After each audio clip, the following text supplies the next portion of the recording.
show you solo GM. The GM is inside Terminus. The weekly feature GM weapon is Slammer. The surges are Arc Surge, Strand Surge, Void Threat, Champions are Barrier and Unstoppable. Okay, so the build. Weapons wise, I'm swapping it up. I'm doing something different for this video. I'm using the exotic sidearm Forerunner. Make no mistake, this is not a sidearm, it's a hand cannon. It has insane range. It's very good for barrier champs. If you want precision damage at the drop of your hat or a click of your fingers and run and gun, this is your weapon for that. Very good against tormentors, subjugators, barrier champs and bosses where you need to be mobile and do crits. That's exactly what this weapon is. But not to mention, the catalyst gives it an extra grenade, so you can run triple grenade builds with this. For example, because I'm on a Warlock, so I've got the arc turret, I've got my base grenade, and I've got the rock. Now, you can farm rock kills and actually farm loads of nades with this weapon actually. But the fragmentation grenade itself does massive damage in PvE. It's actually rather good, this. Yeah. So there's a lot going for Forerunner this season. Remember, it's peace and sidearms, of course. I'm using Brigand's Law, a primary sidearm, and Watchful Eye. So Watchful Eye with Power Resolve, so this will stun unstoppable champions. There's no excuses to not have Watchful Eye. The game's been throwing them at you since this season, so you've got it there to use. Make sure it's one with Jolt on its kit, you may as well. And then talking about the sidearm, so I'm showcasing this sidearm in this video because there's a unique effect with primary sidearms and peace and sidearm modifier, because it's doing two things for you. It's not just doing sidearm, it's not just giving you shield piecing, it's also giving you stun lock damage. Stun lock damage against non-barrier champions, i.e. red bars and orange bars. It stun locks all enemy types apart from bosses. It won't stun lock a boss and it won't stun lock tormentors and stuff, but you know what I'm on about. It stun locks rank and file enemies. Yeah, it's an extra perk. Now, no ads will be able to fight you back basically with this. And the faster rate of fire of the sidearm, the better this is. So, Brigand's Law is a rapid fire frame sidearm, 450 RPM. Now, if you haven't got the weapon, this should be motivation for you to go and get it. I don't want to hear that you haven't got it, because by the time you've commented saying you haven't got it, you could have made steps towards maybe getting it. Yeah? This is why it is better than other sidearms in the game, because RPM is linked to the stun lock damage that peace and sidearms gives. I know this because I've compared it to its arc sidearm counterpart this season, Division. Whilst Division has good rolls, it's not a very good frame in PvE. It's heavy burst. Maybe it's got a place in PvP. I don't know. But in PvE, it's nowhere near as good as Brigand's Law, because Brigand's Law has got a faster rate of fire. This is only 325. It's too slow of a weapon. I've already tested it today, and I can tell you, it's just not good enough. What you've got to realise in PvE is you need to know the god roll frame, not perks, frame of each archetype of weapon in the game for PvE. Yeah, just like PvP's got correct archetypes to use, PvE is as well. Of course it has. It always has done. It's just people are blinded. You get blinded by a new weapon. Let's give you an example. Afterlight, a Void fusion rifle from this season. People were singing its praises, saying it was good. Now, why is it that I have used Afterlight and not enjoyed it? Explain it to me. Because I know the answer, do you? I'll give you the answer. Because, as a PvE main, I already know what the best frames are. They are rapid fire frames. Yeah, Afterlight is the wrong frame. Therefore, it is going to be inferior no matter what god roll you have for the weapon. It doesn't matter if it's got discord. It doesn't matter about it. If it doesn't hit hard enough and doesn't do what you want it to do as a fusion in PvE, it's no good. And that rule goes from weapon to weapon and weapon. And I've been on about this now for 7 years, talking about damn frames in Destiny 2. Why they're so important. why you need to focus the right frame for each weapon. Hand cannons, 140 RPM. 180s are good, some of them. High impact frames are no good for hand cannons in PvE. Scout rifles, high impact frame scouts are no good. Only the 200 RPM, 180 RPM and Randys are good. Pulse rifles, don't use rapid fire frame pulse rifles in PvE, they're no good. There's many reasons why. And the list goes on and on and on and on. I'm a specialist with weapons. I'm a fanatic on weapons. I know exactly down to the T on every single frame in this game for every single archetype of what I should be using and what I shouldn't be using. And today's a good example of me saying, look, I used a heavy burst sidearm in PvE and noticed it was nowhere near as good as a rapid fire one of its archetype. Yeah, it's a lesson to be learned. So if you want archetypes and you want to know the best archetypes, then you've got to ask, do your research, use different archetypes to find out. But this isn't a playstyle thing. It transcends a playstyle thing. It's actually more of a, no, you're wrong, you're using the wrong archetype, and the guy over there is using the right archetype. It's not about playstyle. People like to use an excuse of, well, my playstyle suits a slower frame. No, it doesn't. That's just you being biased to it. See, what you need to understand with me is I'm not biased to weapons. I have no bias. I look at them all as a tool, right? That's it. And I know, like I say, what frames to focus on in PvE, and you should do. You should too. Okay, so the build: Storm Trance, Healing Rift, Ball Lightning, Pulse Grenade, Electrostatic Mind, Ionic Sentry. Ionic Sentry got fixed this week, last week or whenever. You'll find it does everything you want it to do, but it doesn't always blind unstops. Not always. Sometimes it does, sometimes it doesn't. Fragments are Spark of Shock, Frequency, Resistance, Discharge. Pairing that with the Exotic Helmet, Crown Tempest for great ability energy uptime, with good jolt in my kit to complement it via these weapons. Here's the armor mods. I won't go through it because there's a dim link anyways. Here's the artifact mods. I'm not going through all of this. Like I mentioned in the other video there, there's no way I'm going through all these anymore. It's been too long. Look, there's your artifact configuration. You can see what's important. I'm sure you know what's important. Yeah, all these mods I'm highlighting are quite important. Yeah, obviously we're not using void mods. This wasn't important, but it makes no odds. Anyways, that was the build. On with the run. Okay, so on with the run. So in this run we're going to establish how good Ionic Sentry done for me, how good Brigand's Law stun lock effect happened. I'm going to point out as much as I can. I'm not going to skip the initial champs. You are allowed to. I'm not going to because I'm doing a video on the GM about my build. Okay, I'm going to kill an ad and get a rock grenade and do an alt reload because I've got the rock nade there, you see. I'm going to try and sprinkle in a couple of rock nades, not too much, but I will do a couple. We'll get a healing rift ramp behind this rock. I'm going to try and jolt this guy first, this champ. Then we'll get a stun with Forerunner. Then we'll use our rock grenade. Look at that damage, really good. Just get rid of him. Do another alt reload. Look, I've got another nade. Yeah, so you can do a little bit of optimizations, although I missed my nade a little bit there. Didn't do full damage. Then I can do another nade with my pulse. Finish off with Brigand's Law. And then we move on. I've got my arc turret as well. I'm not going to use it, I don't think, though. Don't need to. I found another rock nade. That rock nade is behind my arc turret. So I've got an arc turret, a base nade, and rock. But rock will not overlay your turret, your arc turret. This Minotaur pushes me, which surprised me, but it's fine. Get rid of him.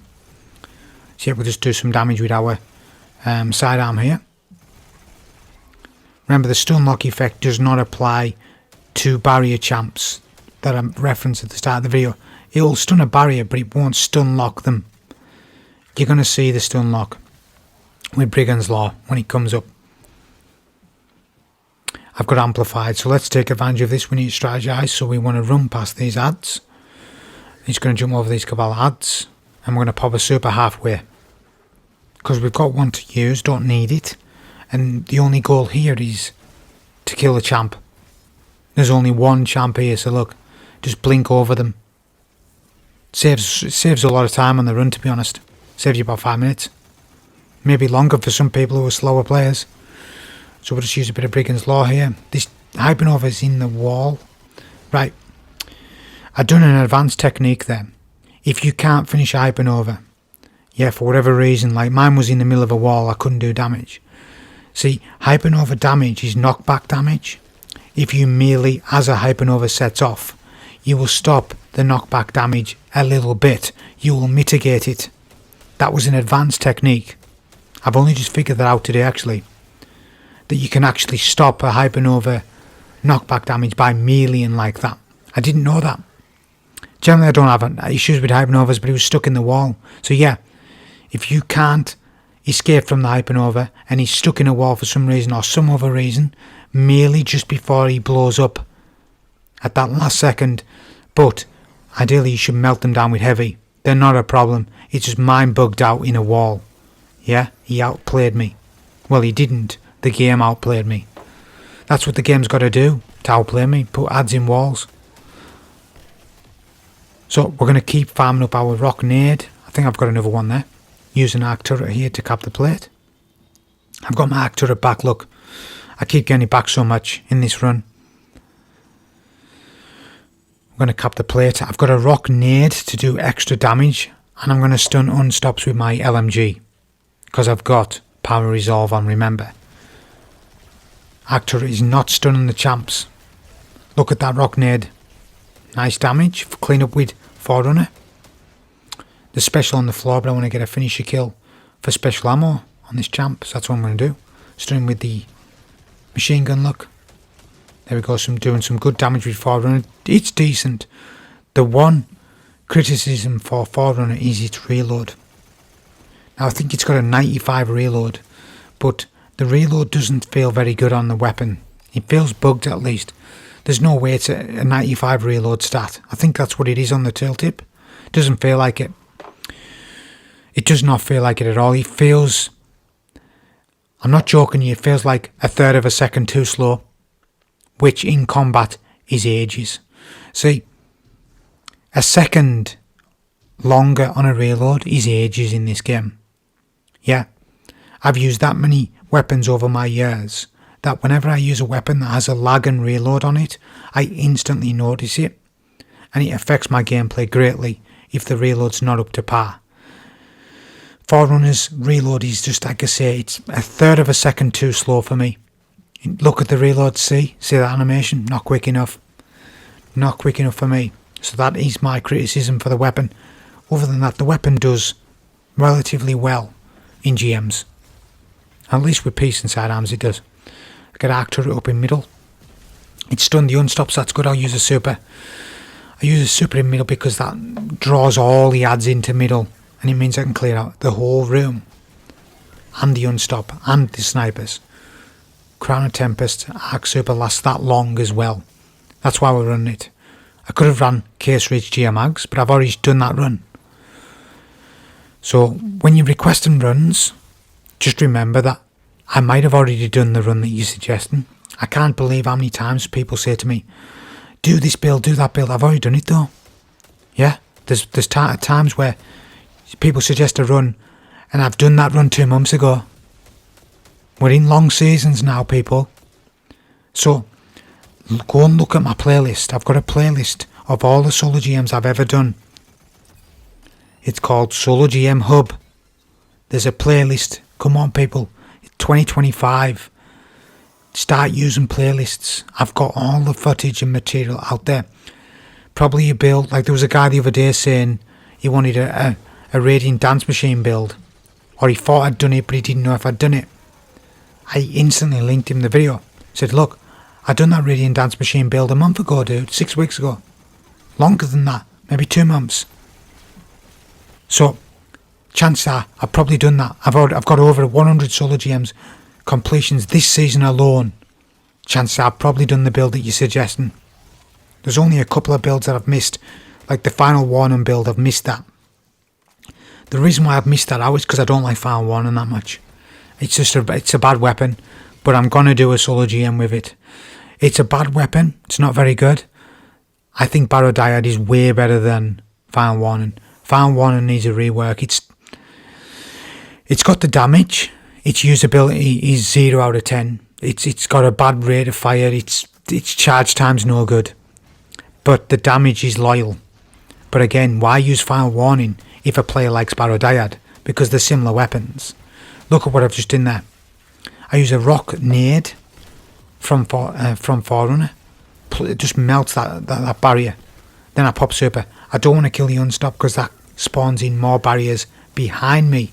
So I'll leave the unstop up for now and clear out the entire room. Look at how long the super lasts, and I can deal with the snipers and everything. That's why it's so good, this. It's a really good build just to do insight with. For newer players, just run Crown Tempests. You can't really go wrong with it, to be honest.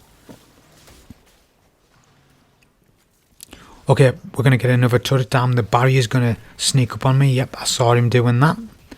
Let's just get rid of him quickly. That's what's so good about Forerunner, the accessibility of it.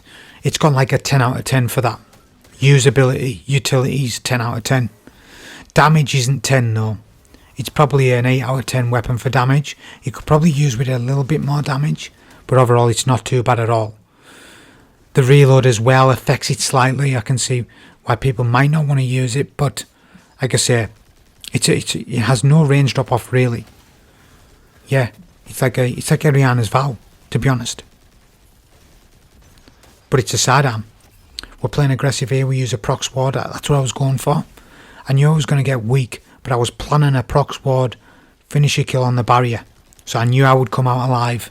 As long as I focused that damage on that champ, I was good. And if needs be, I would have popped the super there. But I didn't need to. Look at the stun lock. Look at the stun lock.